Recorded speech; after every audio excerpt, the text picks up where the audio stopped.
Les chefs de 4 institutions de la République, le président de l'Assemblée nationale Vital Kamerhe, du Sénat Sama Lukonde, la première ministre Judith Suminwa et le président du Conseil supérieur de la magistrature, Dieudonné Kamuleta, ont tous pris part à la réunion interinstitutionnelle présidée ce jeudi 12 octobre à la Cité de l'Union africaine par le chef de l'État, Félix Antoine Tshisekedi Tshilombo. Ils ont débattu pendant plus de 3 heures autour de la première institution du pays garant de la nation des questions d'intérêt national relevant des domaines économiques, sociaux et sécuritaires. Le président de la Chambre basse du Parlement a fait le point de cette grande réunion. Le président de la République a donné des orientations dans tous les domaines de la vie économique et sociale de la vie de la nation. S'agissant de l'économie, le président de la République a souligné sa détermination à voir notre économie décoller, avec notamment la baisse du taux directeur de la Banque centrale. Et ceci va entraîner aussi la baisse du taux au niveau des banques commerciales, de telle sorte que notre économie soit concurrentielle et que les populations, surtout les plus démunies, puissent avoir un accès facile au crédit. Nous avons souligné aussi la question qui est déjà prise en charge au niveau du gouvernement, et ça c'est le président qui l'a rappelé, de voir les prix des biens de première nécessité baisser sur le terrain. Et cela en préservant la stabilité du cadre macroéconomique. Le président de la République a souligné aussi la nécessité d'avoir un système financier cohérent avec les objectifs du développement. Et pour cela, il a veillé à ce que tout le monde puisse comprendre que les réformes fiscales qui vont être amorcées de façon rapide, puisqu'elles avaient déjà commencé, accélérées, nous puissions avoir une fiscalité qui soit attrayante et qui crée le climat des affaires. Et dans cette perspective, le président parlait aussi de la justice sociale en ce qui concerne la fiscalité. Il ne faut pas que les plus petits payent pour plus que les plus grands. Une justice sociale qui puisse remettre chaque citoyen au niveau de ses obligations vis-à-vis de l'État. Nous avons aussi suivi les orientations du président de la République en ce qui concerne des mesures d'assainissement sous forme de loi, notamment les codes agricoles, pour rendre notre secteur agricole attractif. Et ce code est déjà au Parlement, c'est-à-dire à l'Assemblée et au Sénat. Nous allons le retourner au gouvernement pour une lecture avec le nouveau gouvernement, et au niveau de l'Assemblée comme du Sénat, nous allons accélérer son adoption. Le social des Congolais, ça a été l'essentiel du message du président aujourd'hui et de ses orientations, puisque non seulement nous avons parlé du secteur de l'éducation, où il faut renforcer la gratuité de l'enseignement au niveau de l'école primaire, mais commencer déjà à penser, même si on ne doit pas le faire tout de suite, à ce que cette gratuité soit aussi appliquée au niveau du secondaire. Ceci veut dire qu'il faut parachever totalement la gratuité au niveau de l'enseignement primaire de notre pays. Et le président a souligné aussi le secteur de la santé, et avec notamment l'épidémie que nous connaissons aujourd'hui de Mpox.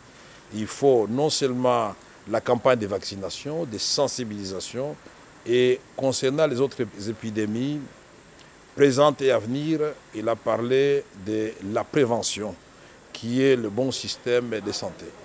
Nous avons aussi abordé et suivi le président de la République ses orientations en ce qui concerne le secteur judiciaire. Là, le président voudrait absolument que les réformes du secteur de la justice soient parachevées de telle sorte que nous puissions avoir une justice équitable où, par exemple, parce qu'il y a certains abus qui ont été déplorés dans les domaines fonciers, en ce qui concerne l'acquisition de terres dans notre pays, en ce qui concerne la protection du titre de propriété, en ce qui concerne toutes les saisies qui sont faites au niveau des entreprises publiques et privées œuvrant dans notre pays. Toutes ces saisies-là, au niveau de la DGRAD, de la DGI, doivent cesser parce qu'il y a une façon de résoudre le problème des gens qui doivent à l'État de l'argent sans tuer l'investissement qui est fait, puisque cela a des répercussions sur les Congolais. Le président a parlé, vous vous en doutez bien, de la sécurité à l'est de notre pays. La façon de mettre fin à cette guerre avec la montée en puissance de l'armée, mais aussi comment protéger nos populations et leurs biens en parlant de la police professionnelle que nous devons absolument encourager, dont nous devons encourager la mise en place. Et il a parlé aussi des autres poches d'insécurité, notamment avec le Mombondo, le conflit de l'Angola et l'Angola à Kisangani, l'autre rive à Lubunga. Et ici, de voies et moyens sont étudiés au niveau de toutes les institutions pour ramener la paix totale sur l'ensemble de notre territoire. Le président de la République n'a pas oublié de discuter avec les différents chefs de corps de la question du parachèvement du processus électoral. Vous le savez très bien dans le Kwilu, vous le savez bien dans le Nord-Ubangi, et certains coins comme Kwamutu. Il a dit même, nous ne devons pas oublier que Rutshuru et Massissi font toujours partie de la République démocratique du Congo. Et donc un calendrier clair sera donné par la CENI pour que ces élections puissent avoir lieu. Ici, la question des conseillers communaux a été soulignée.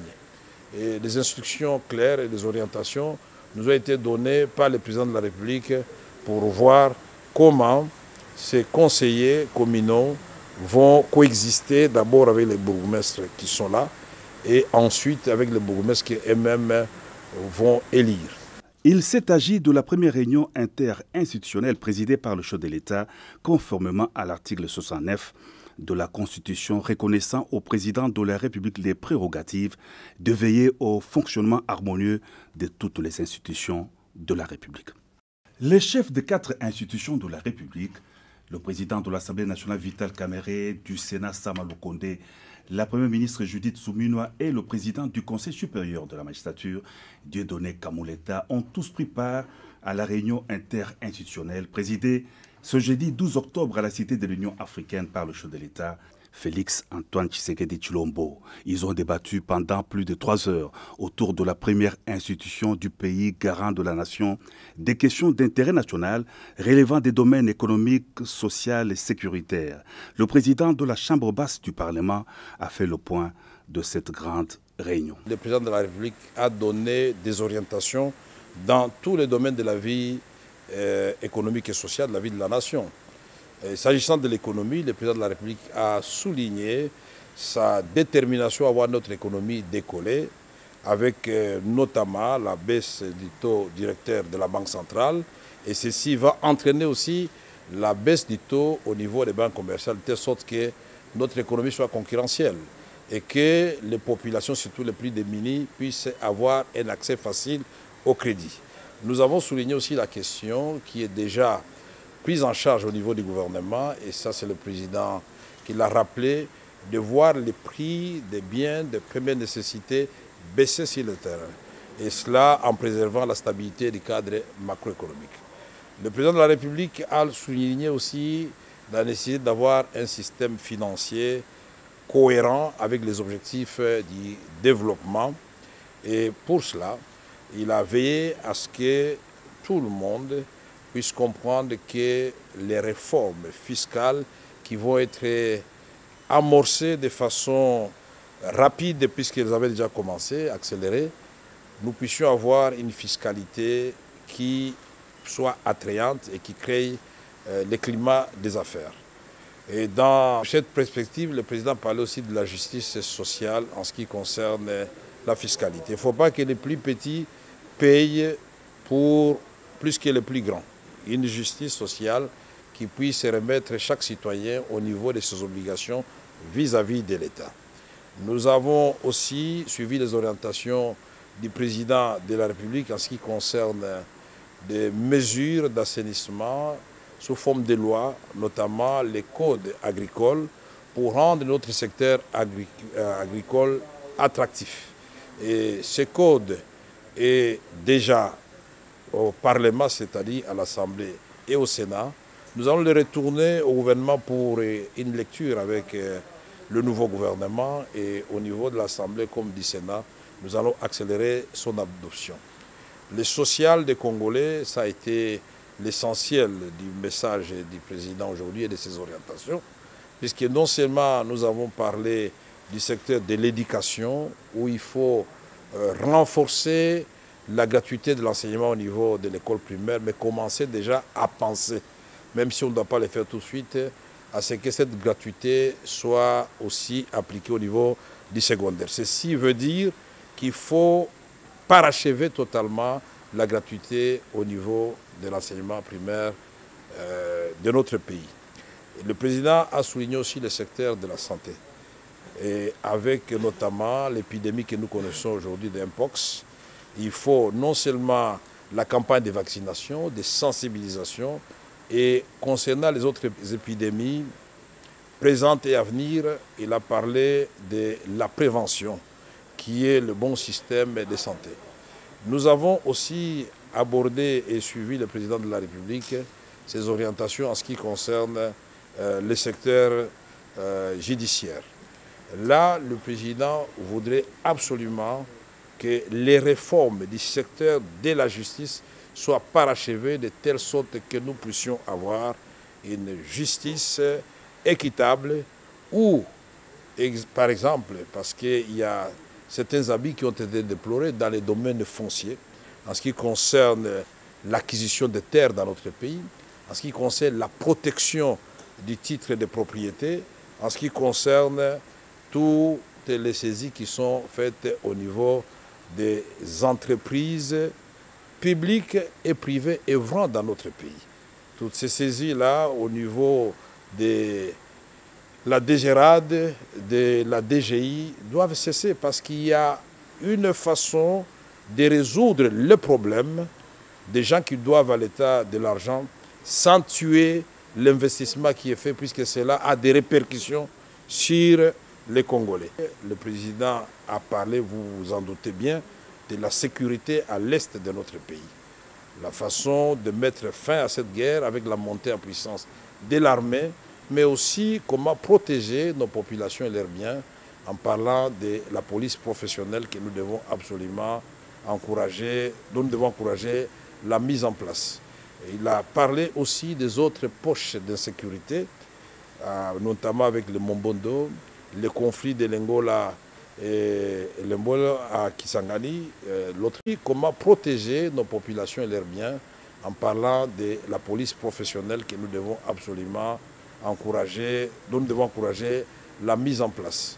Et il a parlé aussi des autres poches d'insécurité, notamment avec le Mombondo, le conflit de l'Angola et l'Angola à Kisangani, l'autre rive à Lubunga. Et ici, de voies et moyens sont étudiés au niveau de toutes les institutions pour ramener la paix totale sur l'ensemble de notre territoire. Le président de la République n'a pas oublié de discuter avec les différents chefs de corps de la question du parachèvement du processus électoral. Vous le savez très bien dans le Kwilu, vous le savez bien dans le Nord-Ubangi, et certains coins comme Kwamutu. Il a dit même, nous ne devons pas oublier que Rutshuru et Massissi font toujours partie de la République démocratique du Congo. Et donc un calendrier clair sera donné par la CENI pour que ces élections puissent avoir lieu. Ici, la question des conseillers communaux a été soulignée.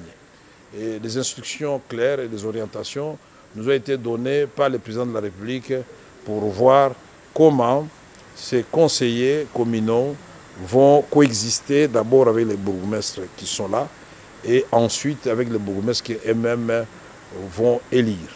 Il s'est agi de la première réunion interinstitutionnelle présidée par le chef de l'État, conformément à l'article 69 de la Constitution reconnaissant au président de la République les prérogatives de veiller au fonctionnement harmonieux de toutes les institutions de la République.